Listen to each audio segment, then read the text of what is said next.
Yo, what is up, guys? Delboy here, aka Blue Collar Sports TV. Hopefully, you guys are doing well. If you're new here, smash that like, hit subscribe, all of that good stuff. So, Josh Taylor defeats Jose Ramirez by a unanimous decision to become the undisputed champion at super lightweight. Great win for Josh Taylor, great achievement by Josh Taylor, and all around, this was a very entertaining fight. I do have to mention the scorecards. All scorecards were 114-112 in Josh Taylor's favour. I'll be honest, I think those cards are way too kind to Jose Ramirez. I thought Taylor won this fight a lot more clearly than the scorecards indicated. To me, it looked like they was doing their best to rob Josh Taylor in this fight. Not only were the judges' scorecards way too close in my opinion, also the referee man, I think it was Kenny Bayless, I felt he gave Ramirez way too much leeway in a couple of occasions. I'll get into that a bit later. But yeah, the fight itself was fun. It was competitive, don't get me wrong. But, you know, Taylor won this fight a lot more clearly than 114-112. But nevertheless, man, first round I felt Taylor was boxing well. Obviously he's a southpaw and he was boxing well behind that right jab and he was keeping his lead foot on the outside of Ramirez's. And he was dictating the distance. And the jab was effective, and he was landing some good straight left hands to the body as well. Ramirez landed a couple of good left hooks to the body in the first round, but Josh Taylor clearly did a lot better work. Round 2 was more competitive, but again, to me, Josh Taylor was still scoring with the jab, he was still finding the straight left hand to the body, and also the right hook to the head.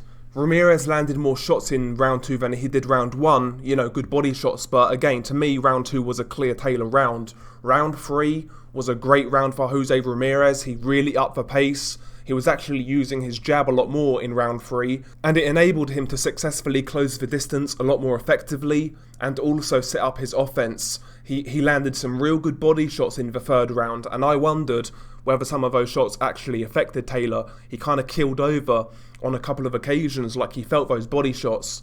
And at that point in time, I was wondering, was Ramirez starting to get on top? Round 4, I felt Josh Taylor responded quite well. Round 4 was pretty close in my opinion, but once again, I just preferred the clear, crisp, accurate work of Josh Taylor. As the fight went on, Taylor wasn't jabbing as much as he did in the first couple of rounds, but, you know, as the fight went on, Taylor was kind of pouring with the lead hand to try and draw a lead out of Jose Ramirez, and he would nail him with a left hand to the head or the body. Also, what he was doing with his lead hand, he was kind of pushing the guard away so he could land that straight left as well. Yeah, round 4 though was very close. Could have gone either way. I felt Taylor's work was more effective. Round 5 was a great round. Both guys had success. Ramirez was very aggressive once again, using the jab to get close and land his combinations. I preferred Ramirez's work. In round 5, I felt he landed the better shots, the harder shots, and he showed a lot more aggression. I felt he won round 5. Round 6 though, Josh Taylor caught Ramirez slipping. Ramirez came in, straight line, you know, no setup, no feint, no jab. He threw a right hand, Taylor ducked it, and threw a straight left hand down the pipe, and it caught Ramirez bang on the chin, which dropped Ramirez. And it was a heavy knockdown as well, you know, Ramirez walked straight into it. But, you know, Ramirez does beat the count. However, Kenny Bayless, the ref, seems to give Ramirez a lot of time to recover. But to be fair to Ramirez, after the knockdown, he actually had a fair bit of success, landed some good body shots, he landed a good right hand left hook combination, and he landed some hard shots in the 6th round, but obviously getting dropped, he lost that round 10-8. Round 7, man, Ramirez gets dropped again. This time they was in a clinch, and when they exited the clinch, Josh Taylor lands a hellacious left uppercut, which drops Ramirez hard. You know, that shot would have knocked out a lot of fighters. A lot of fighters would not have beat the count, but Ramirez did. But once again, Kenny Bayless seemed to give Ramirez so much time to recover by asking him if he's okay, do this, do that. Like, he was really, it seemed like he was trying his best to, you know, help Ramirez recover. And throughout the rest of that round, Ramirez basically looked like he was feeling the effect of that knockdown. His legs went under him for the majority of the rest of that round in round 7. And even in the couple of rounds following that, Ramirez was a lot more reluctant to apply the pressure he was doing and throw the shots that he was throwing earlier on in this fight. And Taylor himself was a lot more circumspect after the two knockdowns. He was then playing the role as the counterpuncher, trying to walk Ramirez into another big shot. He was trying to finish the job by landing that one big shot. And that approach definitely made some of the later rounds closer, because Taylor wasn't really being active with the jab. He was throwing more single shots. So after round 7, a few of the rounds were quite close due to that. You know, Ramirez was trying to work, he was trying to throw his combinations, but not to the extent he was earlier in the fight.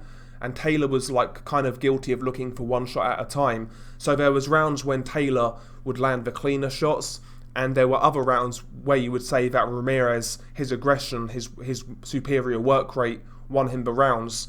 So yeah, I mean, after round 7 there was a lot of close rounds. I still felt Taylor won more than Ramirez did at the end of the day. And yeah, you know, I felt Taylor also finished this fight quite well as well in round 12. I felt he landed the cleaner shots. Ramirez came on well towards like the last sort of 45 seconds of a round, but to me, you know, round 12, I felt Taylor just landed the better shots. And all in all, I felt Josh Taylor clearly won this fight. Even without the knockdowns, I felt Taylor won this fight.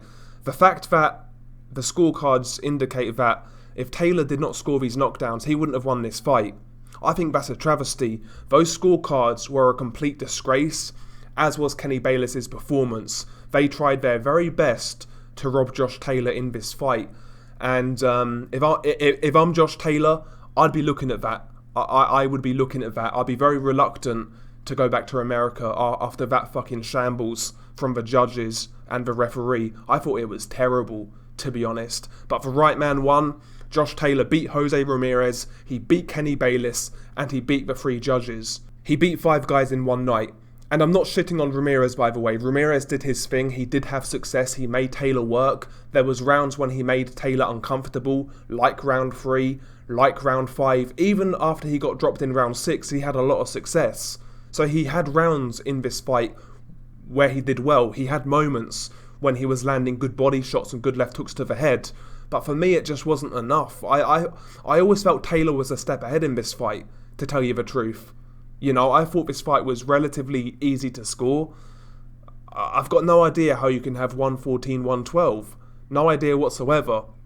Obviously, nobody's going to talk about it because the right man won, but still, man, those were terrible scorecards, man. It has to be said. Christ. But yeah, Josh Taylor, man. Josh Taylor. I always get the reputation of hating on UK fighters, but Josh Taylor, to me, #1 guy in the UK, my favourite UK fighter. He's doing stuff that UK fighters don't do, taking on all comers, heart of a lion, balls of steel, chin of iron. The guy's a fucking great fighter. He's a credit to the sport. He's a credit to Scotland. And yeah, 18 fights, undisputed champion at 140 in a deep division, by the way. Victor Postal, Regis Prograis, Ivan Baranchik, Miguel Vasquez, Jose Ramirez, all in 18 fights, building a very good resume. Look at his last few opponents, consecutive unbeaten fighters. Nobody's doing it like Josh Taylor in the UK. This whole week I've been hearing people cry about Tyson Fury and Anthony Joshua and Deontay Wilder. Let's give a little credit to Josh Taylor. What he's done in 18 fights, you know, quite frankly, is commendable, and it's a great achievement. You know, he's built a legacy already in 18 fights, undisputed champion at 140. Credit to Josh Taylor, man. I thought he fought a real good fight. Towards the end, I'll be honest, I thought he was clinching a little too much. You know, he was kind of like, you know, throwing single shots, and then Ramirez would fall into the clinch, and Taylor would really tie him up and, you know, accept it. I felt Taylor was clinching a little too much towards the end of this fight. That's the only criticism that I would give him. But all in all, great performance by Josh Taylor. Undisputed champion at 140, 18 fights, 18 wins, and he's beaten some very good fighters. Share your thoughts below. It's been your guy Delboy. Peace.